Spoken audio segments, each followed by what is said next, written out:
Bueno, buenas noches a todos y a todas.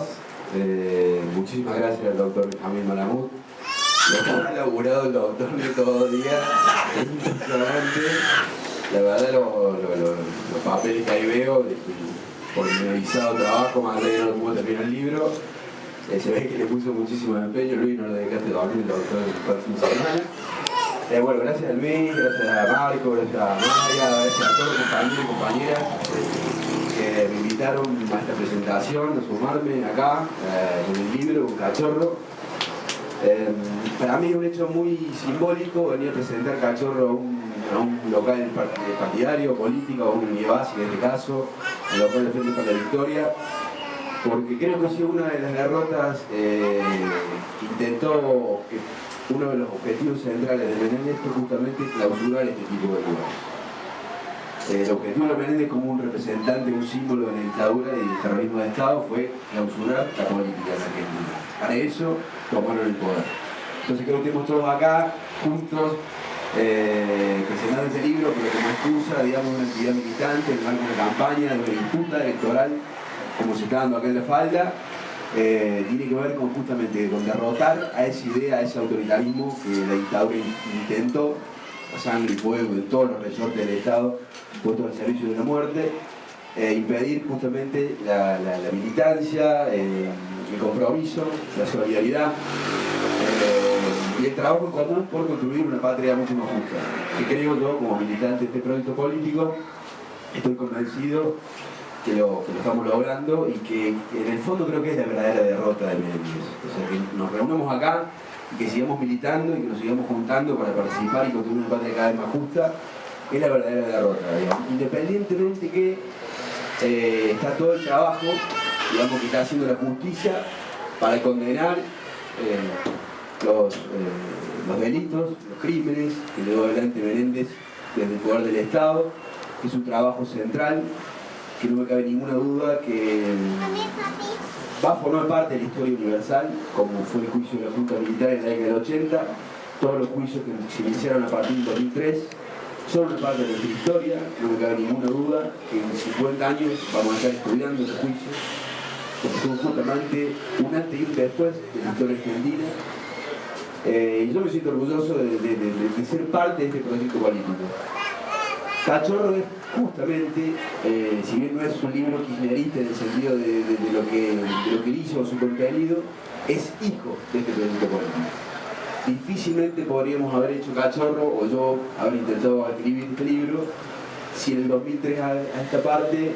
no hubiera habido una voluntad de un dirigente, es decir, en el primer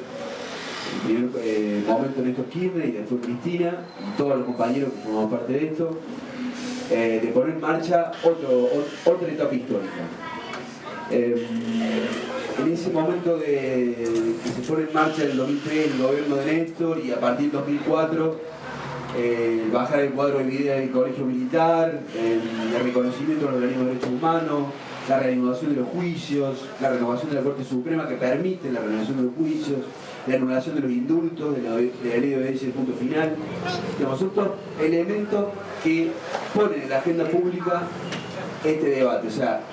la revisión de un pasado que había quedado rengo, que había quedado trunco,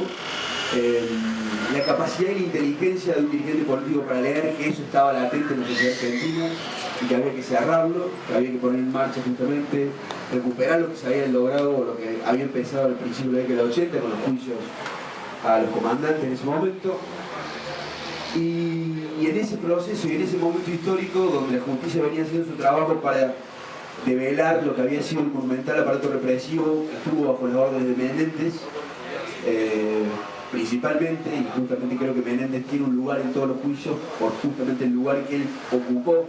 como el punto, el vértice de todo un gigantesco y monumental aparato represivo, no solamente en Córdoba. Para que nosotros tengamos una idea de la dimensión de este personaje que estamos hablando, Menéndez fue comandante del tercer cuerpo que integraba 10 provincias argentinas, donde Córdoba era la cabecera, pero estamos hablando de todo lo que es la zona noroeste,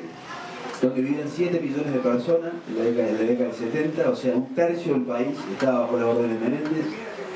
Fue el jefe personal de 50 campos de concentración, él mismo lo reconoce en una declaración que hacen del Consejo Supremo de las Fuerzas Armadas, y es el responsable de 5.000 desapariciones en los distintos campos de concentración. O sea, estamos hablando de un personaje central de ese proyecto político que fue la dictadura cívico-militar. Fue uno de los 5 generales más influyentes de ese proyecto político. Fue el amo y señor del vastísimo territorio que fue el tercer cuerpo de ejército, y fue una figura central de esta Córdoba que hoy estamos viviendo. O sea, Menéndez tiene una actualidad absoluta porque es el personaje que los sectores poderosos de la Argentina, donde las Fuerzas Armadas integraban justamente ese proyecto político, mandaron a Menéndez a Córdoba no por casualidad, sino justamente es un cuadro militar, como lo decía, lo contaba acá, y yo lo cuento mucho en el libro, que es un cuadro militar antisubversivo en una provincia que era, como decía los militantes, lo veo acá Gabriel Dosal frente mío, que fue uno de los primeros entrevistados que yo tuve en el libro, ahí en su campo, en Socavón, ahí en tan lindo lugar, en la etapa exploratoria, justamente en el trabajo, yo entrevisté a Luis, un montón de militantes en esos momentos, que justamente era la expresión de ese Córdoba combativo, ese Córdoba revolucionario, ese Córdoba industrial, ese Córdoba vanguardista, que era, como esos dirigentes decían, el faro de la revolución en la Argentina, y Menéndez viene justamente a poner fin a ese proceso poderosísimo de organización popular. Menéndez viene a poner fin a lo que había surgido en el Cordobazo, después en el Viborazo, viene a poner fin a esa unión entre el movimiento estudiantil y el movimiento obrero argentino, en un país donde justamente el movimiento obrero tenía una fuerza impresionante, una altísima organización y conciencia política, y Menéndez es un cuadro de los sectores dominantes del ejército argentino como parte de los sectores dominantes que viene a poner un punto final a ese proyecto político. Y a mí me parecía que Córdoba estaba renca sin Victoria de Menéndez. O sea, nosotros tenemos acá entre nosotros a una figura central del terrorismo de Estado que se paseaba libremente por las calles de Córdoba, como se ve acá al falda. En Córdoba cualquiera que circulara por Bajo Palermo, el Cerro de las Rosas, se lo podía encontrar en el banco, se lo podía encontrar en la misa de la iglesia ahí de Bajo Palermo, que es donde actualmente vive. Se lo podía encontrar en todos los actos del tercer cuerpo de ejército como una figura ilustre. Y se lo podía encontrar en todos los actos de Eduardo Argelos como uno de los invitados principales de esa naciente democracia cordobesa, donde Menéndez, lejos de ser rechazado por la dirigencia política, era uno de los que estaba ahí en el palco junto a Eduardo Argelos y Oscar Aguad. Por ahí, aunque no sé si tiene tanto sentido hablar porque es parte del pasado, pero Oscar Aguad posiblemente sea el candidato nuevo de la Unión Cívica Radical en Córdoba. Así que Oscar Aguad también formaba parte, junto a Ramón Mestre, de esos palcos donde se ilusionaba también Menéndez. Estaba ahí muy orondo, muy altivo, como si fuera una figura destacada en la historia de Córdoba. Es una figura central, sin duda, destacada, en todo caso, de la parte negativa. Yo creo que él me parecía importante que los cordobeses supieran quién era este personaje, este emblema del terrorismo de Estado, que estaba acusado en todos los juicios que se iniciaron en Córdoba y que había sido indultado por el presidente Menem 15 días antes de ser llevado a juicio en el año 89, junto a otros comandantes, y que había pasado a gozar de esa impunidad que le había garantizado el gobierno neoliberal, traidor de todas las ideas justicialistas de Carlos Saúl Menem, que había canjeado la impunidad de los asesinos de la Argentina a cambio de desguazar a las Fuerzas Armadas. Porque en el desguace del Estado, las Fuerzas Armadas tampoco se salvaron. Menem cambió la impunidad por justamente la impunidad de los comandantes a cambio de poder desguazar también las Fuerzas Armadas. Y este libro, Cachorro, de alguna manera es un intento no solamente de abordar la figura de Menéndez en sí, sino que es tomar a la figura de Menéndez como un viaje por la historia argentina del siglo XX. O sea, es poner la excusa de abordar la figura de Menéndez, y no casualmente ni caprichosamente, sino porque tal vez Menéndez sintetiza como ningún otro ese prototipo puro del oficial del ejército argentino que siempre estuvo al servicio de una Argentina antidemocrática, de una Argentina antipopular, de una Argentina elitista, de una Argentina para pocos. Y tiene muchísimo que ver no solamente el lugar que él ocupó o que fue parte dentro de una fuerza armada formada justamente en ese paradigma político ideológico en el cual eran formados nuestros oficiales, sino que también tiene mucho que ver su historia militar, como esto contaba el doctor Benjamín, y como muy bien me lo dijo Liliana Calizo, que fue también una de las primeras entrevistadas para este libro, cuando yo empecé la investigación en el año 2005-2006, una de las primeras entrevistadas fue Liliana Calizo, que es sobreviviente de la Perla, una de las pocas sobrevivientes de la Perla, que me dijo, mira, me parece muy bien que vos quieras hacer un libro sobre Menéndez, porque Menéndez representa 100 años de historia argentina. ¡Wow! O sea, me pareció un desafío gigantesco. Y dije, ¿por qué? Y bueno, porque su historia se remonta a fines del siglo XIX, principios del siglo XX. Y es parte de un engranaje, de una dinastía militar, de una dinastía del ejército argentino, es un apellido de estirpe. El ejército argentino está poblado por decenas y decenas de Menéndez en todos los ámbitos, en todos los lugares, en todas las provincias. Tal vez el más famoso y el más poderoso fue Luciano Benjamín, pero no fue el único. Y yo me pareció muy interesante para poder entender la matriz ideológica y política de Menéndez y de todos esos golpistas del año 76.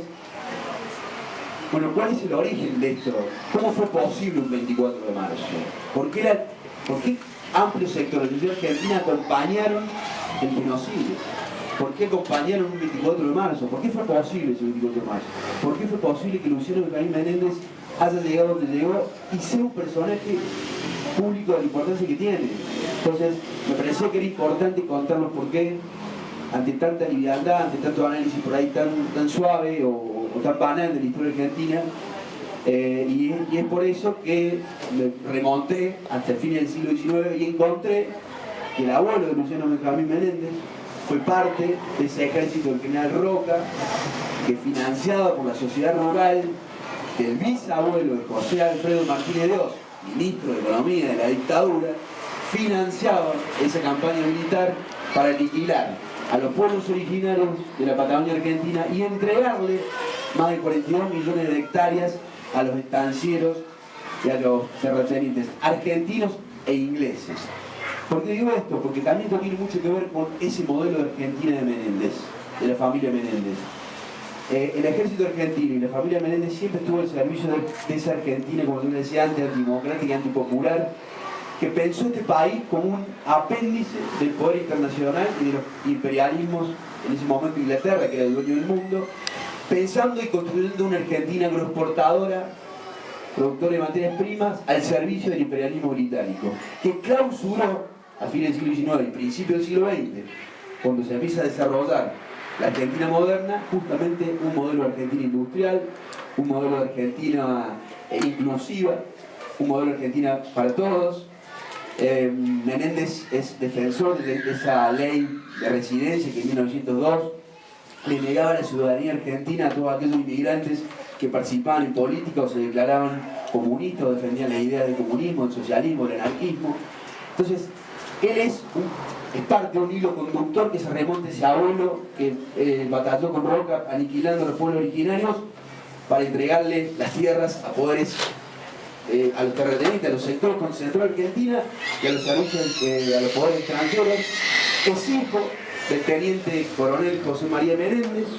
que partió junto al coronel Varela en 1921 de nuevo a la Patagonia